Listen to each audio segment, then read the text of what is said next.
الصلاة والسلام على اشرف الانبیاء والمرسلین وعلى آلہ واصحابہ اجمعین.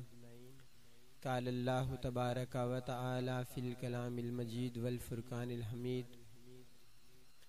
یا ایھا الذین آمنوا ان جاءکم فاسق بنبأ فتبینوا ان تصیبوا قوما بجہالۃ فتصبحوا علی ما فعلتم نادمین. صدق اللہ العظیم وبلغنا رسولہ النبی الکریم. ان اللہ وملائکتہ یصلون علی النبی یا ایھا الذین آمنوا صلوا علیہ وسلموا تسلیما. الصلاۃ والسلام علیک یا سیدی یا رسول اللہ وعلی آلک واصحابک یا سیدی یا حبیب اللہ. الصلاۃ والسلام علیک یا سیدی یا رسول اللہ وعلی آلک واصحابک یا رحمت للعالمین. لب سل گئے قتیل بس ایک التجا کے بعد، میں چاہتا ہوں کس کو شہ انبیاء کے بعد. لایا ہوں ان کے در سے میں بر بر کے جھولیاں، آسودہ نظر ہوں میں ان کی عطا کے بعد. قلب و نظر مرادیں تھی صحت ملی مجھے اس شہر بے مثال کی آب و ہوا کے بعد. کل کائنات کے لیے جب وہ ہوئے طلوع، سب چاند ماند پڑ گئے ان کی ضیاء کے بعد. اور باقی تھا مرحلہ ابھی تکمیل دین کا، باقی تھا مرحلہ ابھی تکمیل دین کا. آئے حضور اس لیے سب انبیاء کے بعد. اور دل تو کچھ اور کہتا ہے لیکن میں کیا کروں، دل تو کچھ اور کہتا ہے لیکن میں کیا کروں. سجدہ روا نہیں ہے کسی کو خدا کے بعد. اور دنیا میں احترام کے قابل ہیں جتنے لوگ، میں سب کو مانتا ہوں مگر مصطفیٰ کے بعد. نہایت ہی واجب الاحترام بزرگوں دوستو، اللہ رب العزت کا کروڑ مرتبہ شکر ہے جس مالک کائنات خالق کائنات نے اشرف المخلوقات بنا کر حضور نبی مکرم شفیع معظم سرور عالم صلی اللہ علیہ وآلہ وسلم کا امتی بنایا. اللہ رب العزت نے قرآن مجید میں ارشاد فرمایا، یا ایھا الذین آمنوا ان جاءکم فاسق بنبأ فتبینوا، کہ اے ایمان والو اگر تمہارے پاس کوئی فاسق آدمی خبر لے کے آئے تو پہلے اس کی تحقیق کر لیا کر. ان تصیبوا قوما بجہالۃ، یہ نہ ہو کہ اس وجہ سے کسی قوم کو کوئی ضرر پہنچ جائے، کسی قوم کو کوئی نقصان پہنچ جائے. فتصبحوا علی ما فعلتم نادمین، اور بعد میں وہ کام جو آپ کر چکے ہیں اس کام کی وجہ سے آپ پچھتاتے نہ رہیں. قرآن مجید نے معاشرہ کے احکامات سکھائے. اللہ رب العزت نے ہر ایک چیز کا علم لوگوں کو سکھایا. بعض چیزیں ایسی ہوئیں جن کو اجمالی طور پہ بیان کر دیا، اور بعض چیزیں اللہ رب العزت نے تفصیل کے ساتھ بیان فرمائی. سورۃ الحجرات کے اندر اللہ رب العزت نے اپنے محبوب کریم صلی اللہ علیہ وآلہ وسلم کے ذریعے سے پوری کائنات کو سمجھایا کہ معاشرے کے اندر وقت کس طرح گزارنا ہے، لوگوں کے ساتھ میل جول کس طرح رکھنا ہے، اپنے اوقات کار کس طرح سر انجام دینے ہیں، تم نے زندگی بسر کس طرح کرنی ہے، معاشرہ کس انداز سے اچھے راہ پہ چل سکتا ہے، وہ کون سے طریقے ہیں جن کی وجہ سے معاشرے کے اندر خرابیاں ختم ہو سکتی ہیں. تو جب بیان کرنا شروع کیا تو پہلی چیز جس کو اللہ رب العزت نے بیان فرمایا یا ایھا الذین آمنوا ان جاءکم فاسق بنبأ فتبینوا، کہ جب تمہارے پاس کوئی فاسق آدمی خبر لے کے آ جائے تو پہلے اس بات کی تحقیق کر لیا کرو کہ آیا یہ بات اسی طرح ہے بھی کہ نہیں. ہمارے ہاں سب سے بڑا مسئلہ اسی بنیاد سے بنتا ہے جو گھروں کے اندر لڑائیاں جھگڑے جو رولے شکار اکثر رہتے ہیں، ان کی بنیاد یہی ہے کہ ہم بات کو سنتے ہیں اور سنی سنائی بات پہ عمل کر لیتے ہیں، اس کی تحقیق نہیں کرتے کہ آیا واقعی اس بات کی ہے یا نہیں کی۔ اور اس وجہ سے ہمارے گھروں میں اکثر لڑائی جھگڑا رہتا ہی رہتا ہے۔ رسول خدا صلی اللہ علیہ وآلہ وسلم آپ کو پتا چلا کہ فلاں قبیلے والے نئے نئے مسلمان ہوئے تھے، تو آپ کی بارگاہ میں عرض کیا گیا، یا رسول اللہ صلی اللہ علیہ وآلہ وسلم، فلاں قبیلہ والوں نے نا نماز پڑھنا چھوڑ دی ہے، وہ مرتد ہو گئے ہیں، سارے اسلام سے پھر گئے ہیں۔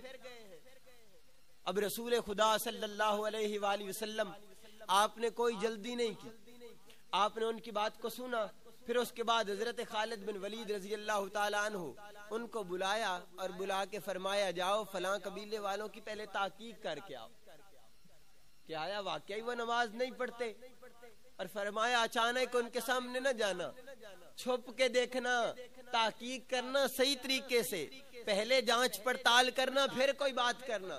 اگر واقعی وہ نماز چھوڑ گئے ہوں تو پھر جو تم چاہو ان کے ساتھ کر سکتے ہو، لیکن فرمایا اگر وہ نماز پڑھتے ہوں تو کوئی عمل دخل نہیں کرنا۔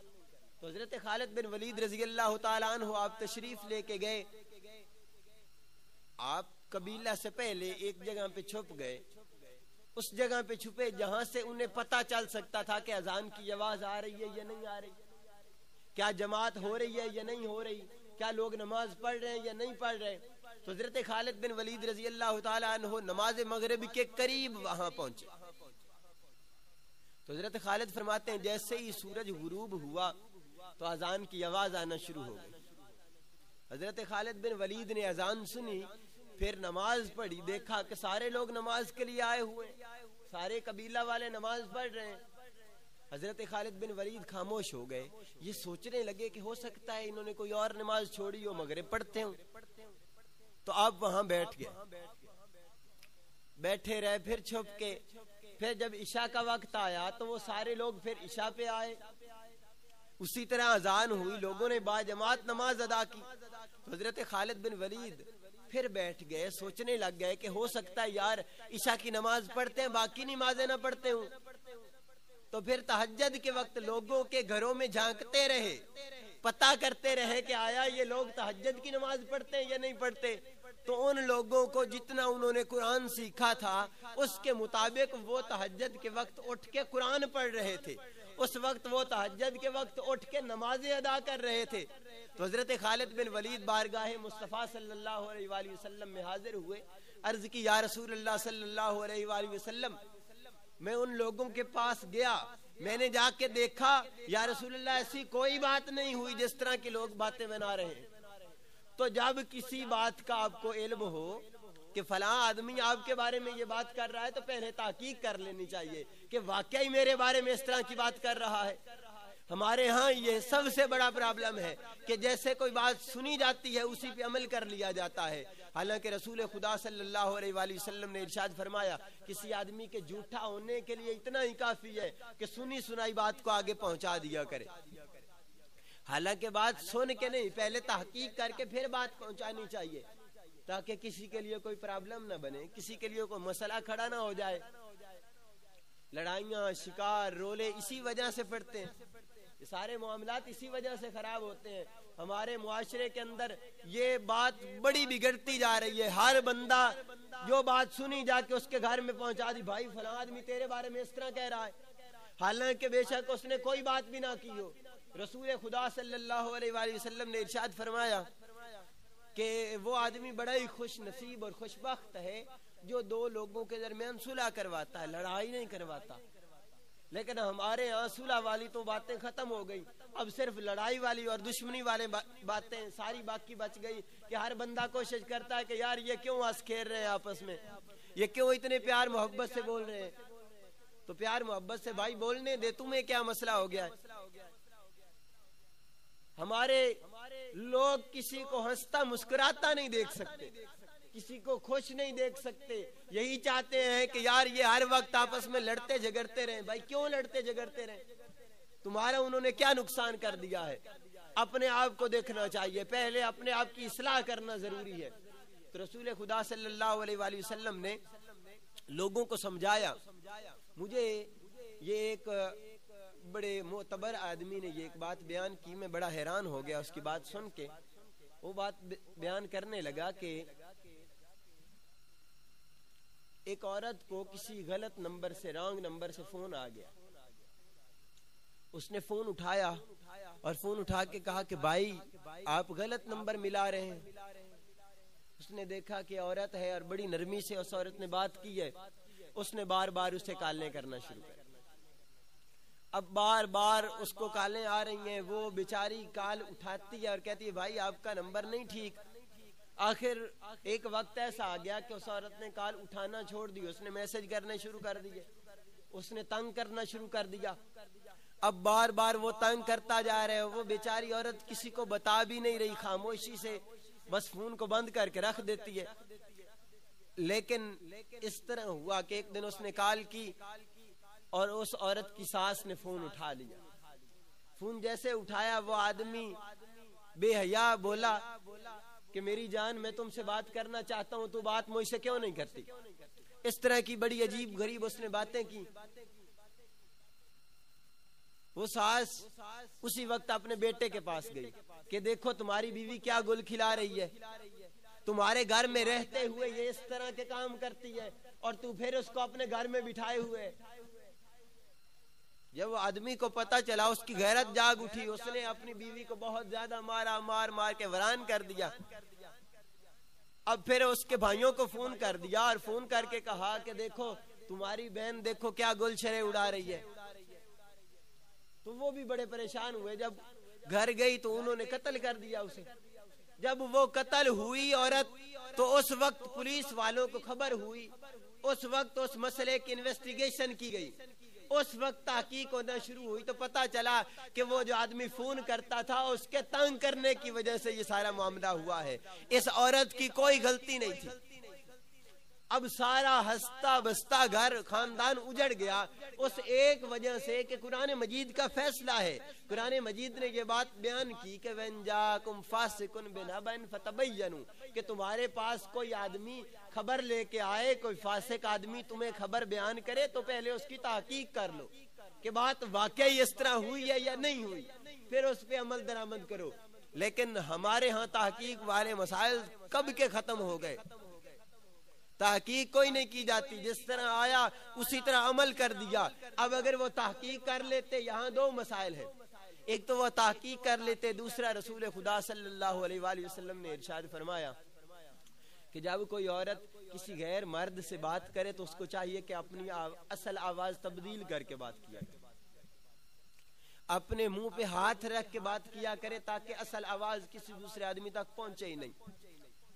اب اس سے وہ غلطی ہوئی کہ وہ نرمی سے بول بیٹھی اور گھر والوں نے تحقیق نہیں کی کہ کیا مسئلہ ہوا ہے، تو سارا خاندان اجڑ گیا، تباہ و برباد ہو گیا اس ایک وجہ سے کہ ان لوگوں نے تحقیق نہ کی۔ تو قرآن مجید ہمیں یہی بات سکھا رہا ہے کہ جب بھی کوئی مسئلہ درپیش آئے، جب بھی کوئی تمہیں بات پہنچائے تو پہلے اس بات کی تحقیق کر۔ دوسری چیز جو قرآن مجید نے ارشاد فرمائی، فرمایا وَإِن طَائِفَتَانِ مِنَ الْمُؤْمِنِينَ اقْتَتَلُوا فَأَصْلِحُوا بَيْنَهُمَا، فرمایا کہ جب دو مسلمانوں کے گروہ آپس میں لڑ پڑے، فرمایا ان دونوں کے درمیان صلح کرواؤ۔ اب دوسرا اصول حسن معاشرت کا قرآن جو ہمیں سکھا رہا ہے، خداوند ذوالجلال جو ہمیں سکھا رہا ہے کہ معاشرے کے اندر کس طرح رہنا ہے، فرمایا جب دو مسلمانوں کے گروہ آپس میں لڑ پڑے، فرمایا ان کے درمیان صلح کرواؤ۔ یہ دوسری خوبی ہے معاشرے کی۔ معاشرہ اسی وقت امن و سکون کے اندر رہ سکتا ہے جب ہر آدمی دوسرے کے لیے اچھا سوچتا ہو، جب ہر آدمی دوسرے آدمی کا خیال رکھتا ہو، جب ہر آدمی یہ سمجھتا ہو کہ یہ میری ڈیوٹی ہے۔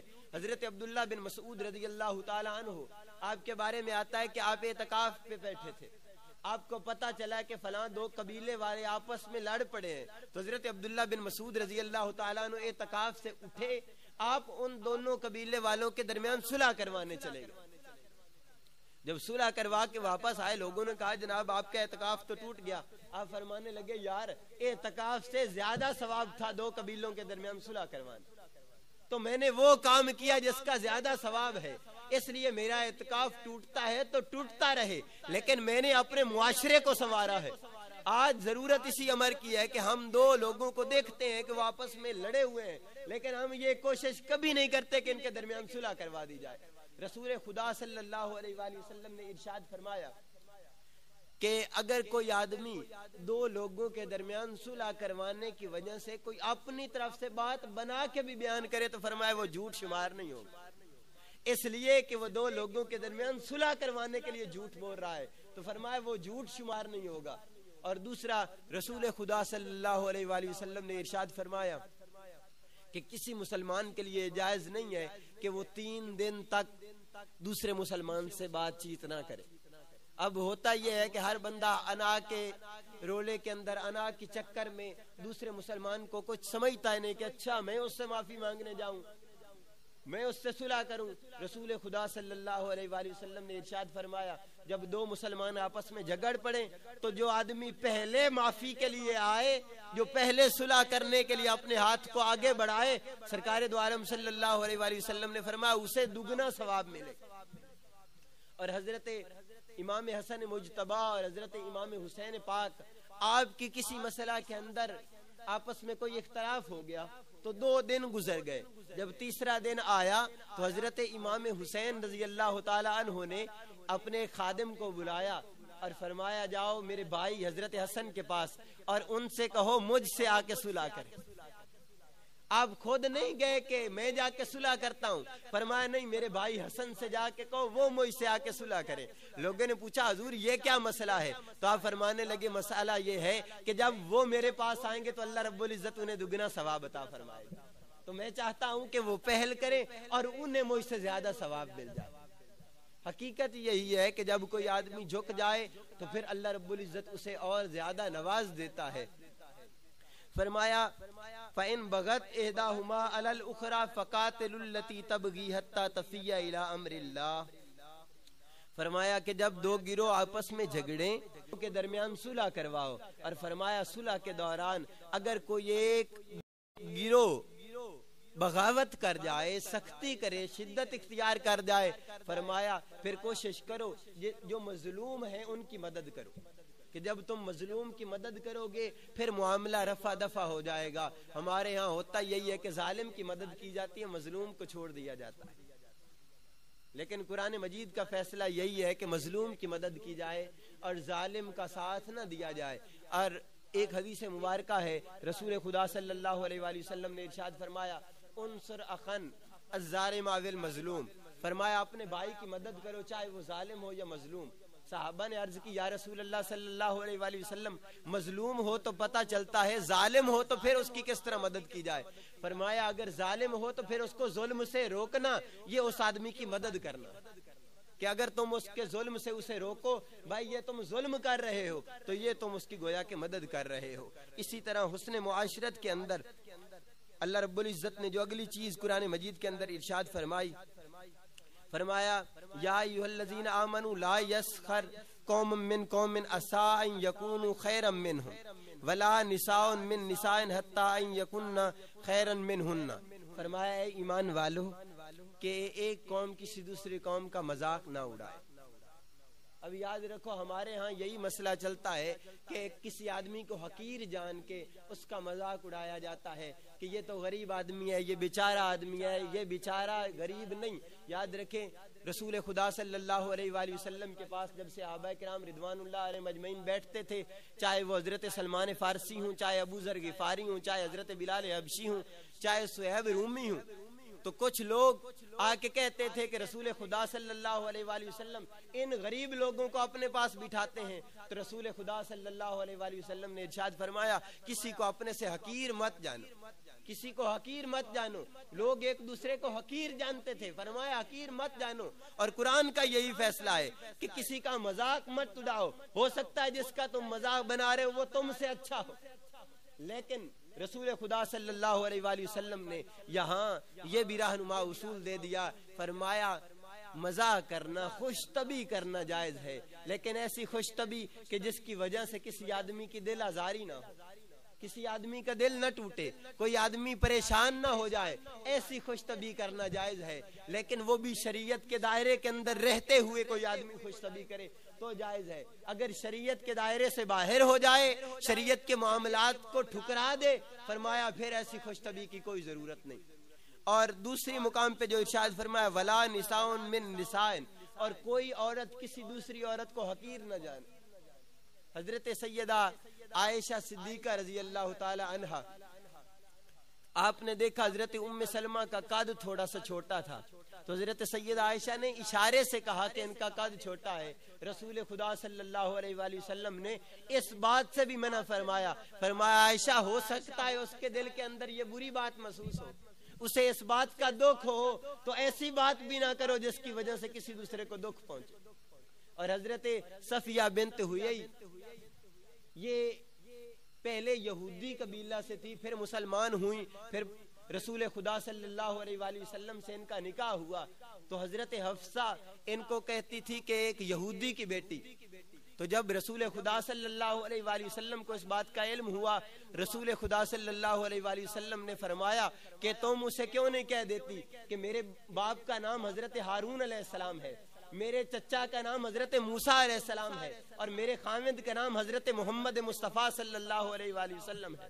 جس چیز کو تم ہلکا جان رہی ہو، ارے ہلکا نہ سمجھو، ہو سکتا ہے وہ تم سے فضیلت رکھنے والی ہو، تو کسی کو بھی حقیر نہ جانو، کسی کو اپنے آپ سے چھوٹا نہ سمجھو، ہو سکتا ہے جس کو تم چھوٹا سمجھ رہے ہو وہ تم سے افضل ہو۔ اور یہی ہمارے معاشرے کی سب سے بڑی خرابی ہے کہ ہر بندہ انا تکبر کے اندر آ کے دوسرے کو کچھ سمجھتا ہی نہیں ہے، اسے روندتا چلا جاتا ہے۔ روندنے کی بجائے نیچے دیکھ کے چلا کرو۔ جب اپنے آپ کو تم کمزور سمجھو گے تو پھر اللہ رب العزت تمہیں بلند کر دے گا، لیکن اپنے آپ کو بڑا سمجھنا شروع کر دو گے تو پھر اللہ رب العزت تمہیں نیچا دکھا دے گا۔ اس لیے کہ تکبر یہ اللہ رب العزت کو پسند نہیں۔ اللہ کو جو چیز پسند ہے وہ عاجزی ہے، اور کبریائی وہ صرف اللہ رب العزت کی ذات کے لائق ہے۔ اسی طرح اللہ رب العزت نے جو اگلی چیز ارشاد فرمائی، فرمایا وَلَا تَلْمِزُوا أَنفُسَكُمْ، اپنے آپ کو ملامت نہ کرو۔ اب کوئی آدمی اپنے آپ کو ملامت کس طرح کر سکتا ہے؟ صحابہ کرام رضوان اللہ علیہ مجمعین بارگاہ مصطفیٰ میں حاضر ہیں، سرکار دو عالم صلی اللہ علیہ وآلہ وسلم نے ارشاد فرمایا اپنے والدین کو گالیاں نہ دیا کرو۔ صحابہ عرض کرنے لگے یا رسول اللہ صلی اللہ علیہ وآلہ وسلم، کوئی آدمی کس طرح اپنے والدین کو گالیاں دے سکتا ہے؟ تو سرکار دو عالم صلی اللہ علیہ وآلہ وسلم نے ارشاد فرمایا جب تم کسی دوسرے کی والدین کو گالیاں دو گے تو وہ خود بخود تمہارے والدین کو گالیاں دے گا، تو اس طریقے سے تم اپنے والدین کو گالیاں دینے والے شمار ہو جاؤ۔ اسی طرح اگلی چیز جو قرآن مجید نے ارشاد فرمائی، فرمایا وَلَا تَنَابَزُوا بِالْأَلْقَابِ، کہ کسی کو الٹے ناموں سے مت پکارا کر۔ یہ بھی ہمارے معاشرے کی ایک بہت بڑی خرابی ہے کہ لوگ اس کے سیدھے نام کی بجائے اس کا الٹا نام لے کے اسے بلاتے ہیں اور نام بگاڑتے رہتے ہیں۔ رسول خدا صلی اللہ علیہ وآلہ وسلم نے کسی کا نام بگاڑنے سے منع فرمایا، اور قرآن مجید نے بھی اس چیز کو بہت برا جانا۔ اس کے بعد جو چیز قرآن مجید نے ارشاد فرمائی، فرمایا یا ایھا الذین آمنوا اجتنبوا کثیرا من الظن، فرمایا اے ایمان والو اکثر گمان سے بچا کرو، ان بعد الظن اسم، فرمایا کہ بعد گمان جو ہے وہ گناہ ہے۔ اب ہمارے ہاں یہی معاشرے کے اندر سب سے بڑی خرابی یہ پائی جاتی ہے کہ ہر آدمی دوسرے آدمی کو دل سے برا سمجھنے کی کوشش کرتا رہتا ہے۔ ہر آدمی سمجھتا ہے کہ یہ بڑا برا آدمی ہے، حالانکہ پہلے دیکھ تو لو، ہو سکتا ہے وہ اس کے اعمال تمہارے اعمال سے اچھے ہوں، ہو سکتا ہے وہ چھپ کے اس طرح کی کوئی عبادت کرتا ہو کہ جس طرح کی تم ظاہری عبادت بھی نہ کرتے ہو۔ تو فرمایا اے ایمان والو کسی آدمی کے بارے میں برا گمان نہ کرو، کیونکہ جو گمان ہے یہ گناہ ہے۔ ولا تجسسوا، اور کسی کے بارے میں تو نہ لگاؤ، اس کی جاسوسی نہ کرو۔ فرمایا ولا یغتب بعضکم بعضا، اور فرمایا ایک دوسرے کی غیبت نہ کیا کرو۔ ایحب احدکم، کیا تم یہ پسند کرتے ہو کہ ان یاکل لحم اخیہ میتا فکرہتموہ، فرمایا کہ تم اس بات کو کبھی پسند نہیں کرتے کہ کوئی آدمی کسی اپنے مردہ بھائی کا گوشت کھائے، تم اس کو ناپسند کرتے ہو۔ واتقوا اللہ، اللہ سے ڈرتے رہو، ان اللہ تواب الرحیم، بے شک اللہ رب العزت توبہ قبول فرمانے والا اور مہربان ہے۔ اللہ رب العزت نے قرآن مجید میں معاشرے کے احکامات بیان فرمائے۔ اللہ رب العزت کی بارگاہ میں دعا ہے کہ ان احکامات پہ عمل کرنے کی توفیق عطا فرمائے۔ وما علینا الا البلاغ المبین۔